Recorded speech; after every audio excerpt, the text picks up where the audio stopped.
Happy Friday, everybody. Cris Cherry and Henri Cherry here. Yes. I need it in the background. Henri needs it in the background. I need it to focus. Hope you're having a wonderful day. Before we get into our wines today, we thought we'd start off with a little wine from our good friend Scott Schultz at Jolie Lade.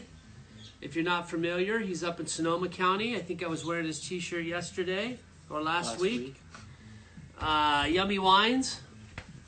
Comes out of the restaurant world, doing a great job up in Sonoma County with fruit from Sonoma and El Dorado. But how's your week going, Hen? Good week. Nice weather. Enjoying it. Got to do some beekeeping, which was the first. It was fun, huh? Very fun. They're very interesting creatures. Yeah. And as you can see, I shaved and I glued all my hair onto his beard while he was sleeping. So, Grafting. grafting, exactly. Speaking of grafting, things haven't started to push here at the Maha yet this in the week, but we've been shoot thinning and doing a little mowing, constantly battling the star thistle. How do we coexist with star thistle? It's only a weed when it becomes a pain in the ass. So we're still trying to figure that one out. Oh, look. Mari Herbst Cortina's in the house. Nice hat, Hen. That is a nice hat. New Maha Estate hats. They should be up on the website soon. Very comfortable.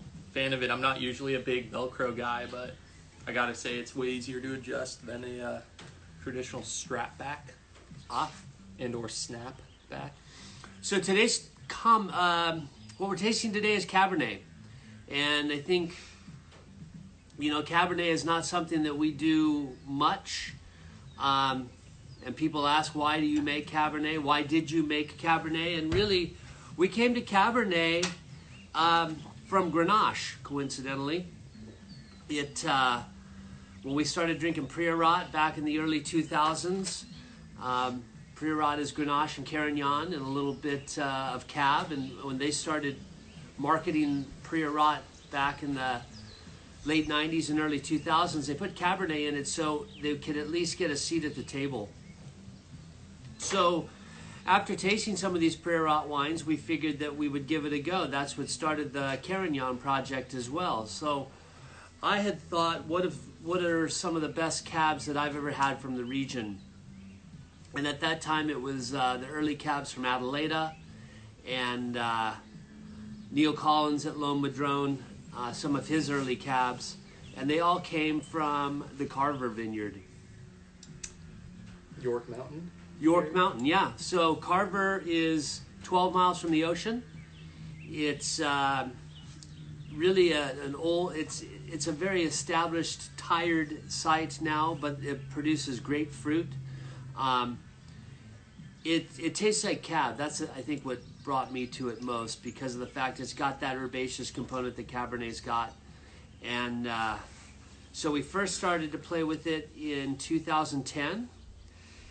And we're going to taste that along with the 2012 and then the 2014. So Grenache brought us to Cabernet. I'll tell you what, we can sell the shit out of that a lot easier than we can sell the Grenache. Which kind of takes us to the big recent Cab revolution here in Paso. Justin Vineyards and Jay Lord definitely have been making Cab in the area for, you know, since the 80s. But now we've got producers, friends, and neighbors making world-class Cabernet here, whether it's Eric Jensen at Booker and my favorite neighbor, Stefan Aseo at La Ventura, the Dow brothers up on Dow Mountain. Adelaida still continues to make some rockin' cabs, some of the best in the region. And, you know, in general, there's probably more cab planted here than anywhere, any other grape. And in the early days, that cab, most of that, well, in the early days, 70% of the grapes grown in this region went outside of the region to be made into California wine or to bolster some of the wine in areas north of us that weren't quite as good. Is it Ruby Cab? The roots. wine. Ruby Cab. Rumor has it that the Carver Vineyard is planted to Ruby Cab. Ruby Cab is a hybrid of Cabernet and Carignan. I don't know if that's a fact, but they said it is. So 2010 Carver Vineyard Cabernet. Nice, Alex. Is it Ruby Cab? Of course it's Ruby Cab.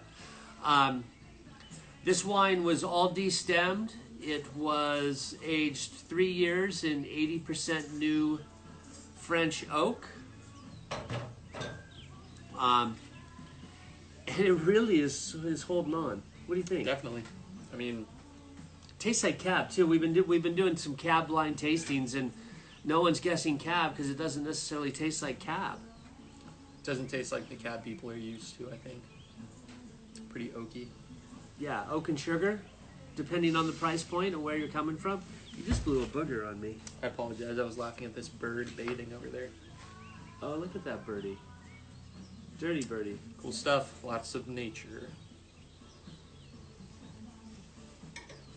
But this 10 Cab is really, it's been in bottle for 8 years, and still got plenty of life to it. It's still pretty fresh, nice texture, good structure. Can't really. I'll drink that one almost every day. Yeah. Tasty wine. What would you pair it with? Steak. Oh, we had steaks last night. Kit Kuiper over the hill at Hawks Hill Vineyard made these really tiny, thin little ribeye steaks last night over oak. That would be a delicious pairing. How about yourself? What would I pair it with? What would you pair it with? If I had to say, maybe like steaks, like a really thin ribeye over oak. Huh. Gotta recommend that. That's a good one. Yeah. Red meat and steak. Red meat I and guess steak. that's why those steakhouses are so heavy on Napa Cabernet or Cabernet Sauvignon from all over the place, all over the world. Our last week's winner has tuned in. Oh, Taylor Burks is in the house. Do we have a trivia? We'll have to think of a trivia. I've been working on a few. Good. I'll whisper them to you. Good. If you haven't been following us on Spotify, oh, Durham, you are a dirty, bad man. Steak with blue cheese butter. It doesn't get better than that. That's so good. You remember that steak that Tom did with that blue cheese butter? Oh, it was so good. Tom Fandero. Phenomenal. Follow us at Maha Wines on Spotify. Cool playlist Henry put together today. I know many of you are looking forward to seeing Joanne, but you have to deal with Bearded Henry and my bald head instead. She's working on the website. New website coming in the next few weeks, so we'll make you apprised of that when it is all the kinks are ironed out. We're going to be joining the Via Creek site and the Maha Estate site. Initially, we wanted to keep those separate, but that's funny. Bow tomatoes. That kind of dictionary. We had so many people say, "Well, why do you want to keep it separate?" Because Maha came from Via Creek, and Maha is Via Creek. Scotty Schultz in the house. We were just drinking your wine. You missed out. Yep. It was awful. We know it. We have a fond pet name for Scott. He knows what it is. Mimi Castile, too. Nice to see you, Mimi. How are things up in Willamette? How's your things flowering and bloom happening? We used the roller crimper here a couple weeks ago. We borrowed from our friends at Honada down in the Santa Rita Hills. It worked pretty well. Not quite, our grasses aren't quite what they should be, but it was definitely a good go. We'll still have to figure out how we're going to play with that more. It'll take some, no bloom till June. It's a cool one, huh? Okay, 12 Carver Cab. Super cool vintage up there on York Mountain. The other thing that's cool about this site is, it gets ripe, but it still maintains that cab component. The 12 came in at pretty modest bricks, maybe 24, 25 bricks.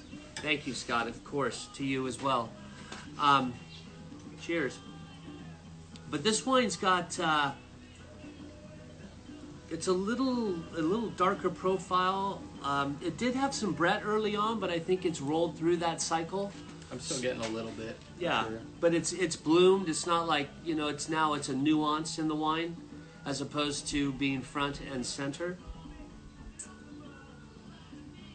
I mean, honestly, I'm pretty surprised with the flavor profile on this one and the 10. Just, they don't taste like they're almost, 10 years old.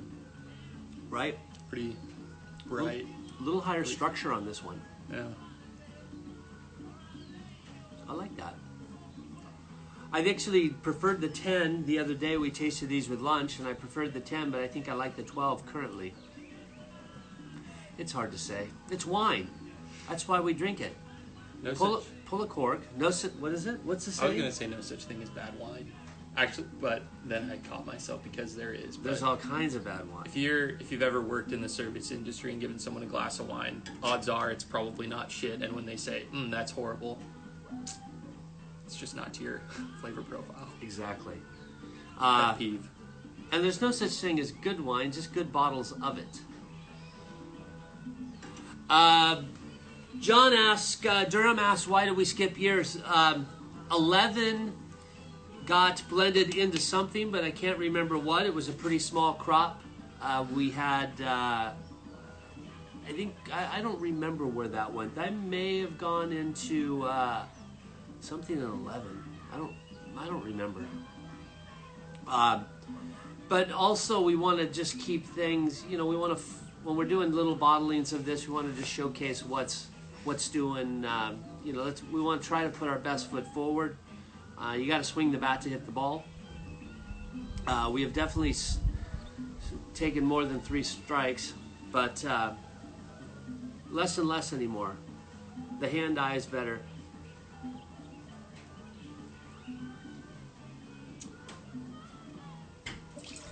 We're looking forward to, there's all kinds of things in the news these days with regards to tasting rooms opening and California opening back up. We're still in a holding pattern here. One of the new ones that we find kind of interesting is that we can receive visitors, but we have to serve food. And I don't quite get that one, but it doesn't seem to make sense to me.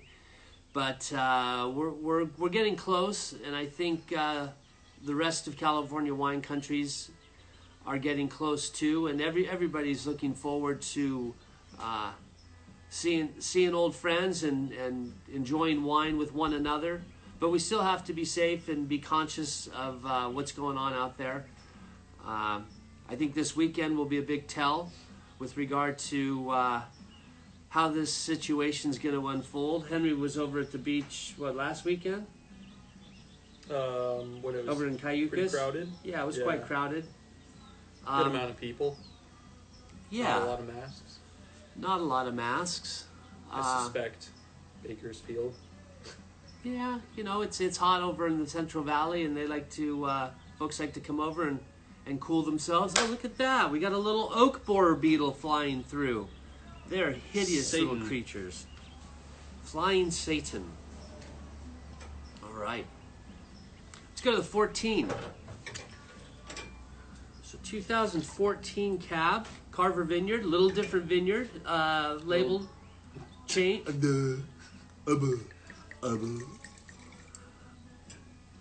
This is a, so of course Joanne Cherry did the labels as she always does. This is a big, I'm not sure if this is a big madrone or a big oak that kind of sits on the edge of the vineyard. The vineyard's also planted to Chardonnay and Pinot Noir. I mean, just going off what that tree looks like, I don't think it's a madrone. Probably not. It's probably an oak. Yeah, it's got a big trunk. And then I feel like Madrones kind of grow like Manzanita. I get it. It's just my personal opinion. Sure. We'll let the fans provide the final insight. Totally. Anybody out there right now drinking any of these wines at the moment?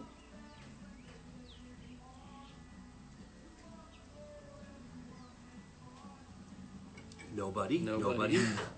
What are you drinking? What are you people drinking out there, for God's sakes? It's Friday. It's an oak for sure, Durant. You are such a kiss ass. Jimmy told me we didn't have tree. Little pansy. Ugh, it's getting warm, all this booze. Ugh. What else do we know? A little Bowie on the mix. Water from Shelby. Aperol Spritz from last week's winner. Jan Burke. Love me an Aperol Spritz. Gotta love Gin and tonic, blue cheese, olives. Ooh. Oh, come on. The amount of... Sanglish. Ooh. Durham is batting 1,000 right now. A G&T with a blue cheese olive. Killing it. Killing it. Scotty Schultz, what are you drinking? Brown out of the bottle. How are our beers doing? Upon first glance, pretty good. They had built up in, I think, 3 or 4 of the slats in the B box. They're really, really cool to watch. It's kind of an interesting societal dynamic. Yeah, it really is. Pretty cool. I can see I am not a big part of the bee process here, but it's definitely addicting, and to see how they work and how quickly they can build honey, it really is fascinating. So we've got Camille's putting a couple more boxes together, and hopefully we will pick up a swarm or two roaming the area and increase our flock. No. Swarm? I'm not sure. What do we call a bundle of bees? I like that. A brigade. A bundled brigade of bees. A bourgeoisie of bees. That's bougie, isn't he? I thought one of the coolest things was just looking at a piece of honeycomb and seeing that, like, on the opposite sides, the hexagon would be perfectly centered with the ones on the other side. Like, they're incredible architects. Yeah, how do they do that? Like, I bet if you were to measure... The symmetry is amazing. It would be like a fraction of a millimeter in difference between each of them. It's insane. Oh, apparently Joanne Cherry's not darning her socks. She's drinking gin and tonics with Mari Herbst de Cortina, a.k.a. DT. Or Martinez Gutierrez. Gutierrez. Martinez Gutierrez. It's Gutierrez. That's her current contact identifier. Ah. Do you think, is that because she's doing call center work and... Oh, never mind. I don't need to get into some... Do most vineyards have bees to help pollinate? I don't think so. No, more and more folks are. I feel like they're not... I mean, they'll definitely pay attention to a vine, but it's not really their cup of tea. Joanne, is it a nuck of bees? Is that what that says? Is that what that says? I think that's what that says. Looks like NUC. Yeah. Maybe Nooch. But what's the... Joanne, chime in on this. What's the movie that we watched? I think it's called The Queen of Bees. It's on YouTube. Nuke of Bees. And if you have any interest in bees, check it out. The poster is a woman covered in bees. But you know, they speak of bee decline here in this country. And if one of the fascinating facts I walked away with was 3/4 of the U.S. population of bees is brought to the San Joaquin Valley every year to pollinate all the orchards. And as most of you know, the San Joaquin Valley is just full of chemicals and pesticides and herbicides. You've got cross-contamination of healthy bees with sick bees. And it can really, that in itself may be a big part of our bee decline. There's an ingredient in a pesticide. Is it called fentanyl? No, that's That's the one that kills people. oh, that's so yeah. Rappers specifically. That's right. Not fipronil. Might be fipronil. I'm going to go out on a limb and say it starts with an F or PH. That's funny, Henry. What are you guys doing over this weekend? What's going on? You guys gonna run around? Fipronil. That is fipronil. I'm gonna jump back into. I'm gonna jump back into this Gamay. I'm going to join you. Cab's just a little much right now, Yeah, if I'm being honest. and we do appreciate being honest. Will you guys harvest your honey? I would hope so. Yeah, we will. You got to leave enough for the bees, though, but I think that's just seasonal. Actually, it's probably year-round, but there are some seasons where it's more important to leave some for the bees, because even though they make it, they do also consume it. And Justin and Heather Smith just bought a spinner, so when we have honey, we can take our honey over there and get it spun Those and are cool. separate it from its solids.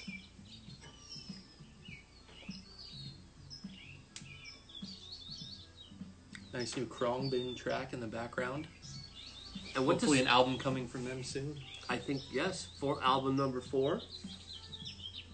Yeah, it depends on if you count that Leon Bridges album, which I personally don't. I think he's gotten worse since his first album. Might be a controversial call. I think you're correct. Sold out a little bit with his sound. He was so cool and old school. Like Mark Adams said, isn't that what you want to do? Sell out? I mean, do you think the Stones wanted to play shitty little bars their entire lives? Yeah, but he was popular while also having a cool sound. Yeah, he had a great. It was very original. He's got a great sound. Good dancer. Good dancer. Taylor, thank you. Shelby, eat it.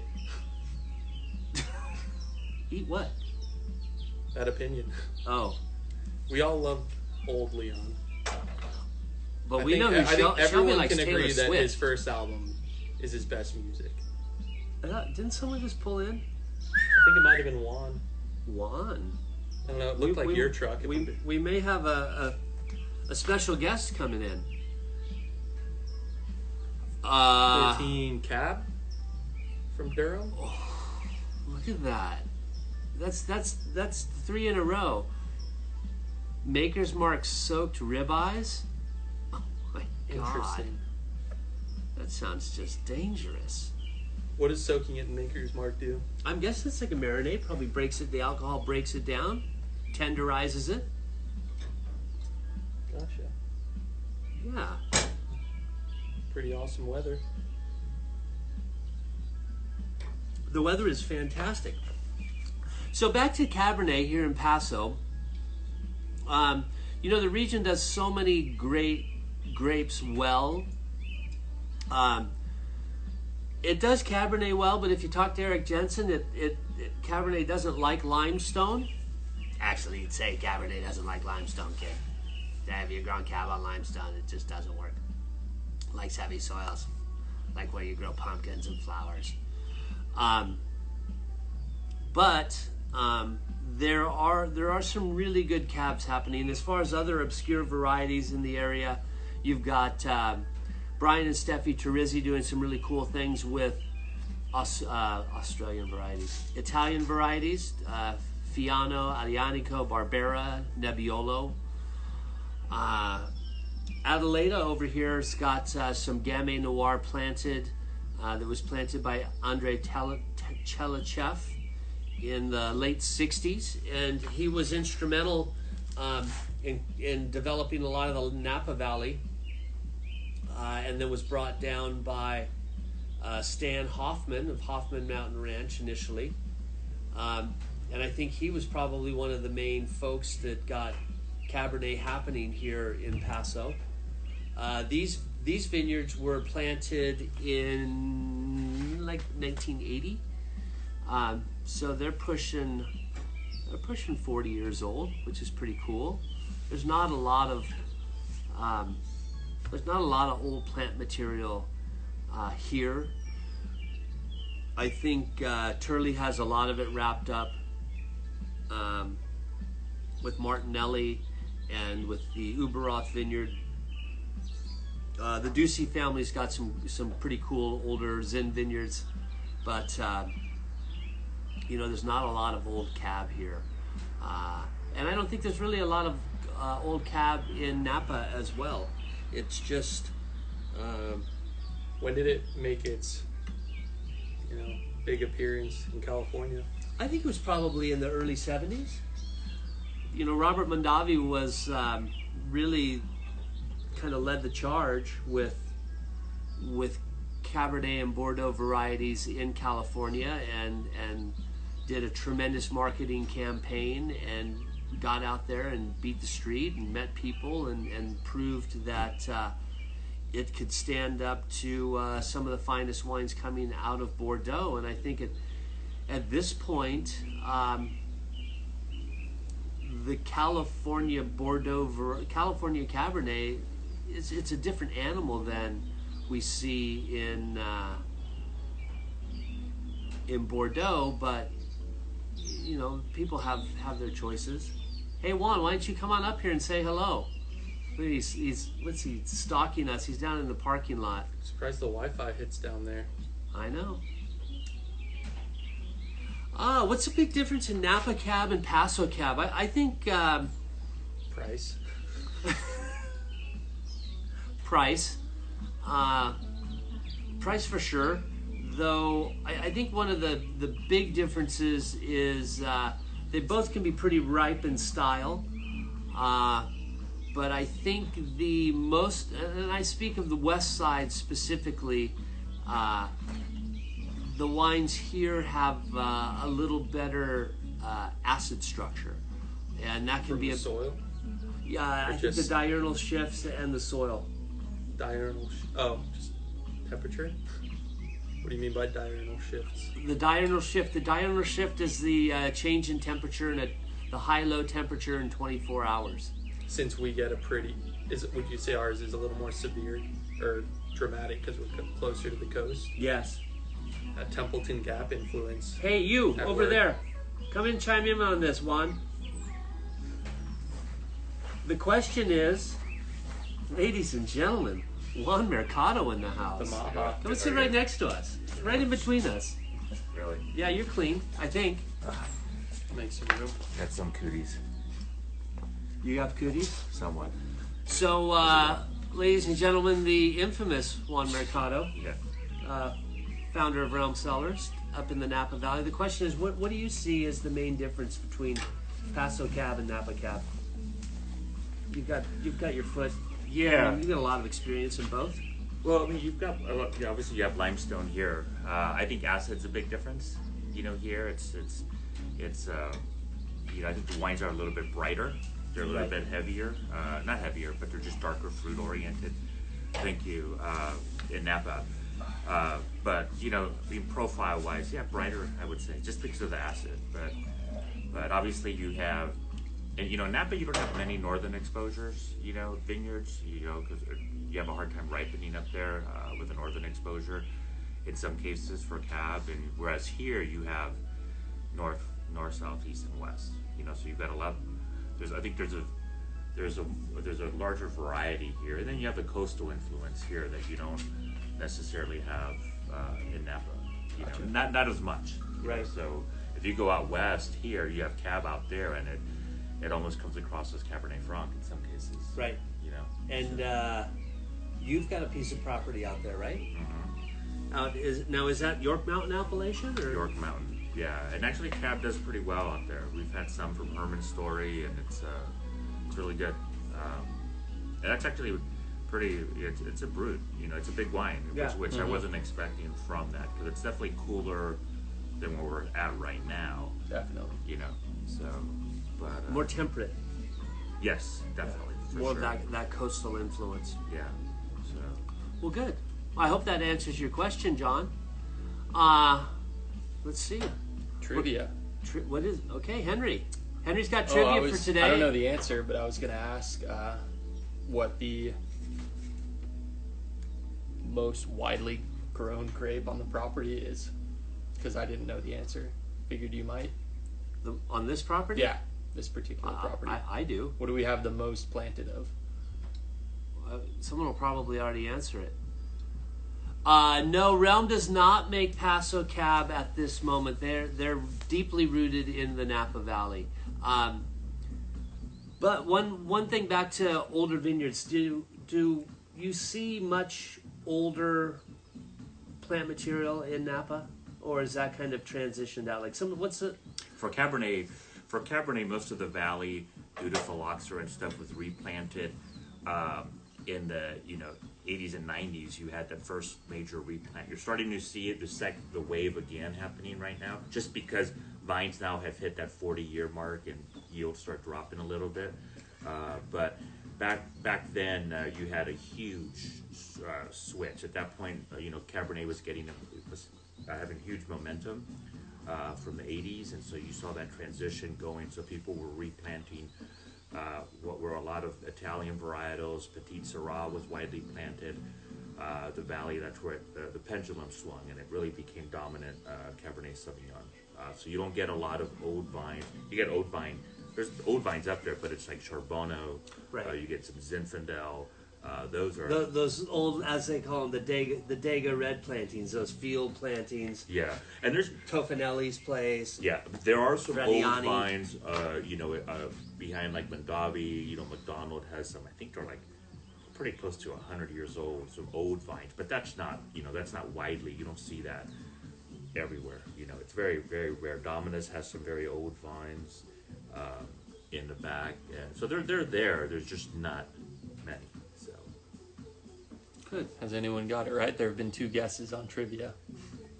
Were we going to go with that one? Actually, Laura Hartness got the trivia question. The dominant grape variety planted here at the Maha Estate is Garnacha or Grenache. We have 13 acres planted here, and just under half of it is to Grenache. So, as you all know, Grenache excites us, and we really enjoy what it does here. And we're just, we're coming into year number 5 of getting fruit off the property, initially planted in 2012 and 13. So, Laura Hartness is the winner. We'll just ship that one to Shelby, because you don't like Garnacha. What vintage do they get? 13? 17. 17. We'll send you a bottle of 17 Garnacha. All right, well, it's about time for us to check out. Thanks to our friends at Sophienwald, great stemware out of Austria, theperfect.glass.com. Check out this week's playlist on Spotify. And check out the wines from Scott Schultz. Jolie Laide, Jolie Laide.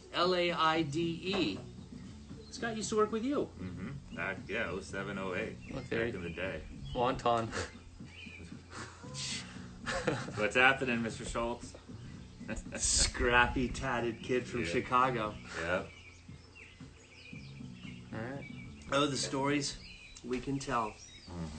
Well, everybody have a wonderful Memorial Day weekend. It's amazing that it's here upon us. It's just like it was the beginning of March yesterday. We look forward to seeing you soon when things open up. But go out and if you can't eat in a park from one of your favorite local restaurants, take food to go. Grab a bottle of wine and enjoy the holiday weekend. And we'll see you here next week on Happy Half Hour. Thank you so much. Be well. Cheers.